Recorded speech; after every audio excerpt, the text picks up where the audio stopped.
বর্তমান বিশ্ব এখন পারমাণবিক শক্তির যুগে। বিশ্বের বিভিন্ন দেশ তাদের প্রতিরক্ষা শক্তি বাড়াতে সামরিক ভান্ডারে সংযোজন করেছে পারমাণবিক অস্ত্র। তবে বাংলাদেশ এই দৌড়ে এখনো পিছিয়ে। কিন্তু কখনো কি পারমাণবিক অস্ত্র তৈরি করতে সক্ষম হবে বাংলাদেশ? আর এই অস্ত্র তৈরিতে সীমাবদ্ধতা কিংবা বাধ্যবাধকতাই বা কি? বিস্তারিত থাকছে আরিফ হাসানের প্রতিবেদনে। বর্তমান বৈশ্বিক প্রেক্ষাপটে সামরিক শক্তির উন্নয়ন একটি গুরুত্বপূর্ণ বিষয়। বিভিন্ন দেশ নিজেদের নিরাপত্তা নিশ্চিত করতে সামরিক প্রযুক্তি উন্নয়নে মনোযোগ দিচ্ছে। উদাহরণস্বরূপ দক্ষিণ এশিয়ায় পরমাণু অস্ত্রধারী দেশ যেমন ভারত ও পাকিস্তান তাদের সামরিক শক্তি বাড়িয়ে তুলছে। এই অঞ্চলে ভূরাজনৈতিক টানাপোড়েন এবং সীমান্ত সংঘাত বাংলাদেশের মতো দেশগুলোর জন্য নিরাপত্তার ঝুঁকি তৈরি করছে। বাংলাদেশ একটি প্রতিরক্ষামূলক নীতি অনুসরণ করে। দেশটি বর্তমানে সীমান্ত সুরক্ষা, সন্ত্রাস দমন এবং আঞ্চলিক স্থিতিশীলতা বজায় রাখার জন্য কাজ করছে। সেনাবাহিনী, নৌবাহিনী এবং বিমান বাহিনীকে আধুনিকরণের প্রক্রিয়া রয়েছে বাংলাদেশ। তবে পরমাণু অস্ত্রধারী দেশের বিপরীতে বাংলাদেশের প্রচলিত সামরিক শক্তি তুলনামূলকভাবে সীমিত। কিন্তু প্রশ্ন হলো, আদৌ কি বাংলাদেশ পারমাণবিক অস্ত্র বানাতে পারবে?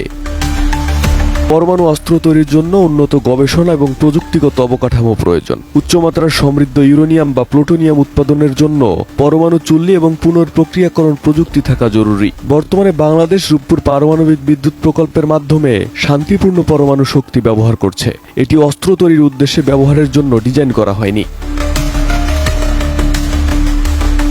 পারমাণবিক অস্ত্র তৈরিতে সবথেকে উল্লেখযোগ্য বিষয় হল আন্তর্জাতিক বাধ্যবাধকতা। বাংলাদেশ 1974 সালের 17 সেপ্টেম্বর জাতিসংঘের নিরাপত্তা পরিষদের সদস্য পদ লাভ করে। পরবর্তীতে 31 আগস্ট 1979 সালে পারমাণবিক অস্ত্র বিস্তার রোধ চুক্তিতে স্বাক্ষর করে। এই চুক্তি অস্ত্রহীন পরমাণু শক্তি ব্যবহারে প্রতিশ্রুতিবদ্ধ। এই চুক্তি ভঙ্গ করলে আন্তর্জাতিক নিষেধাজ্ঞা এবং কূটনৈতিক বিচ্ছিন্নতার শিকার হতে হবে বাংলাদেশকে। তবে এই চুক্তিতে এখনো স্বাক্ষর করেনি ভারত, পাকিস্তান ও ইসরায়েল। উত্তর কোরিয়া স্বাক্ষর করলেও ঘোষণা দিয়ে তারা চুক্তি থেকে বের হয়ে আসে। এ পর্যন্ত বিশ্বের 191টি দেশ এই চুক্তিতে স্বাক্ষর করেছে।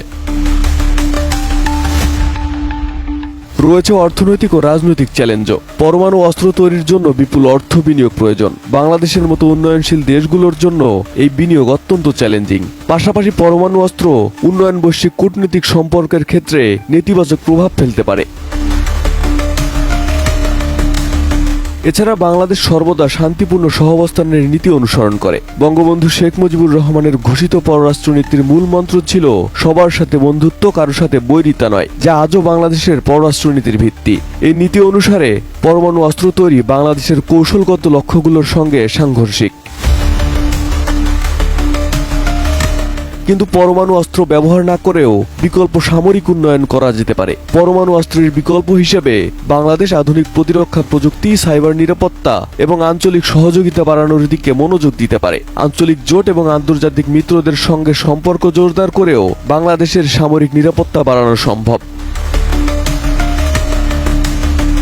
পরমাণু বিস্ফোরক তৈরি করার সক্ষমতা প্রযুক্তিগতভাবে সম্ভব হলেও বাংলাদেশের নীতি, আন্তর্জাতিক বাধ্যবাধকতা এবং নৈতিক অবস্থানের কারণে এটি বাস্তবায়ন করা অত্যন্ত অনিশ্চিত। তবে নিরাপত্তা বিশ্লেষকদের মতে বৈশ্বিক হুমকির মোকাবিলায় বাংলাদেশকে তার সামরিক শক্তি বাড়াতে বিকল্প পন্থা অনুসন্ধান করতে হবে, যা আন্তর্জাতিক আইনের সঙ্গে সামঞ্জস্যপূর্ণ এবং দেশের উন্নয়ন অগ্রগতিকে ব্যাহত না করে।